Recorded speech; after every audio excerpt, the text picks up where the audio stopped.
ញ្ញាតគ្រប់ជំរាបសួរពុកម៉ែបងប្អូនសូមស្វាគមន៍មកការឲ្យតម្រុយឆ្នោតពីខ្ញុំបាទសម្រាប់ថ្ងៃថ្មីថ្ងៃទី25ខែ6ឆ្នាំ2026សម្រាប់ថ្ងៃនេះដែរ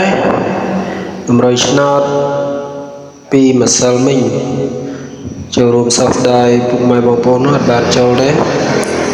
តែមិនថ្មីទេពុកម៉ែបងប្អូនរងចាំតម្រុយឆ្នោត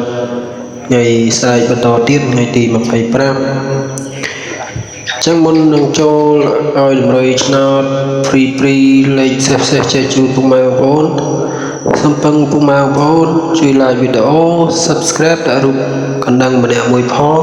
ដើម្បីទទួលបានវីដេអូប្រាប់តម្រុយឆ្នោតរាល់ថ្ងៃពីខ្ញុំបានកុំឲ្យរងចាំយូរយើងមកចូលតម្រុយឆ្នោតសម្រាប់ថ្ងៃទី25ខែ6ឆ្នាំ2026សម្រាប់ថ្ងៃនេះយើងមានខ្ទង់8ហើយនិងខ្ទង់10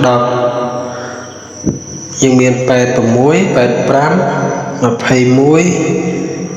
15 18សម្រាប់ការអូសយើងអូស8និងអូស10ចំពោះ3លេខយើងមាន562 215និង621ចឹងបើពុកម៉ែបងប្អូនស្រឡាញ់ពេញចិត្តលេខមួយណាពុកម៉ែបងប្អូនអាចយកទៅផ្សងសំណាងលេខបាន